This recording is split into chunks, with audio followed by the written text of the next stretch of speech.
وما خلقنا السماء والأرض وما بينهما باطلا ذلك ظن الذين كفروا فويل للذين كفروا من النار أم نجعل الذين آمنوا وعملوا الصالحات كالمفسدين في الأرض أم نجعل المتقين كالفجار.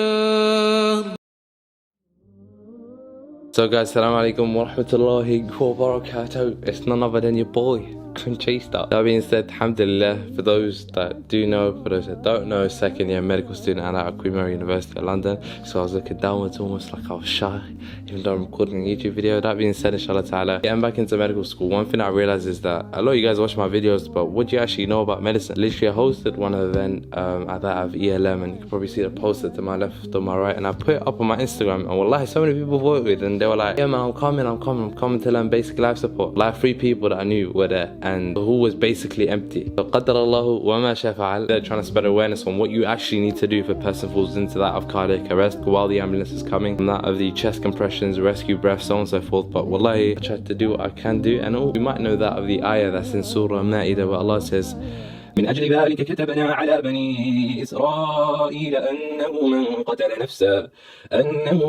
قتل نفسا بغير نفس أو فساد في الأرض فكأنما قتل الناس جميعا ومن أحياها فكأنما أحيا الناس جميعا. And ayah continues, وَلَقَدْ جَاءَتْهُمْ رُسُلُنَا بِالْبَيِّنَاتِ until آخر الآية. But essentially the segment that I want to focus on is وَمَنْ أَحْيَاهَا فَكَأَنَّمَا أَحْيَا النَّاسَ جَمِيعًا. Whoever was to save one soul, it's as if he saved the whole of mankind. SubhanAllah. For the 3 people that came, Allahumma barik laka for coming, so inshallah ta'ala you might be able to help your family. As for those that are watching today's video, we're going to go through a quick run through, and there's going to be essentially Mubin, Allahumma barik lahu, who is essentially giving the main demonstration on that, the major stage. We're going to go through his content, and then I'm going to go add on to what you actually needed to know in order to give basic life support, inshallah ta'ala. And again, this isn't proper official training. This might be a separate video as to what you initially might have requested. Oh no, is one of the lightings going to fall? No.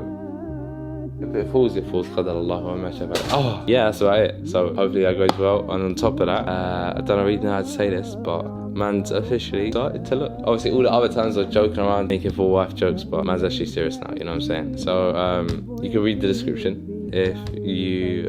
anyway, just read the description if you want to read it. If you don't, up to you guys. But inshallah ta'ala, let's carry on with the video. Now, to first and foremost state, I'm not here to give you necessary medical advice, and this does not substitute a basic life training support course. Don't say that now I'm BLS trained. It's not the case, but it's just information, I guess, content of what took place at the event. And if you find it beneficial, you can find it beneficial. But again, just covering my back as a medic, inshallah ta'ala, this is just, again, some information on what took place at the event.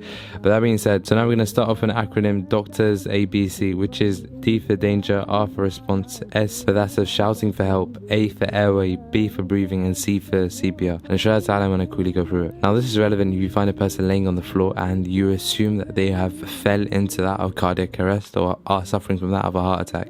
The reason why this is important is that you need to ensure that when the ambulance come, that there's not 2 people, there's not you and him. And if you're thinking how this could be the case, is that if he is connected to that of live electricity and you touch him, you may also experience a surge of electricity through your body and may actually stop that of your heart. There may be 2 people. So again, the first and foremost, you need to ensure that there's no danger on site. Now the second letter, R, stands for that of response, which is essentially you need to ensure that you approach to the patient from that of his legs. Let him know that you're there, and whether or not he can hear you, you need to make sure whether he can hear you or not. So essentially you try to say, can you hear me, on that of his right as well as his left ear, as he may be deaf partially via that of one of his ears, or may have suffered damage to that of his ears on that of the fall. S also stands for shout for help. So this is important by letting other members of the public know that you may need them to call that of the ambulance once you made the next 2 stages. Letter A stands for airway, where you conduct the head tilt chin lift, and again this doesn't substitute you actually going into the sentence, so please do. And you check for any food that may be blocking that of the back of the throat, essentially blocking that of the air passages. So essentially you try to remove it if possible. If it's too deep, then don't, because you may dislodge it even further. And again, you check if the chest is elevating, which essentially if the lungs are expanding, which means he is breathing. And again, you conduct CPR if he isn't breathing.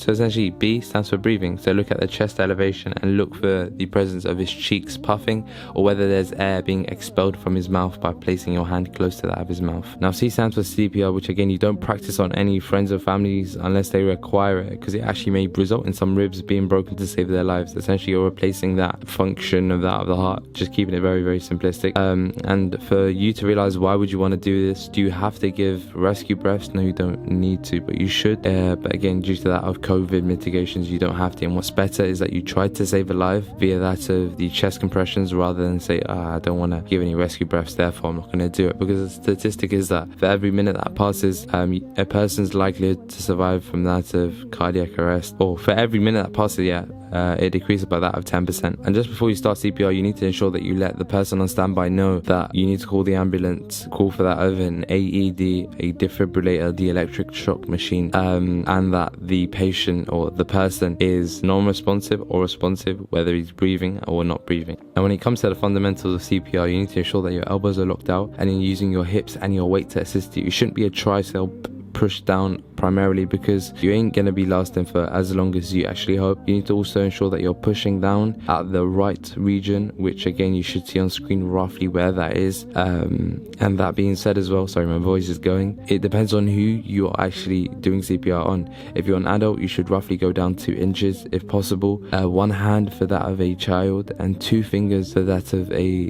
baby. But again, there is less depth that you go down with every, for example, a child you go less deep, and for a baby obviously you'd go less deep. But again, remember, this doesn't substitute you going into, and if it does help you, for those that do jiu-jitsu or wrestling, it's somewhere to that of the anatomical left of that of the solar plex. And again, hopefully that does make sense. When it comes to that recovery position, you can check up videos on it. Don't let it become a fitna for you where you have to learn because now your parents or a family member is suffering and you're really scared for them. So inshallah ta'ala, that's probably a wrap to the video. May Allah bless you abundantly, those still. And I don't know if you can see this bit on camera. Assalamu alaikum.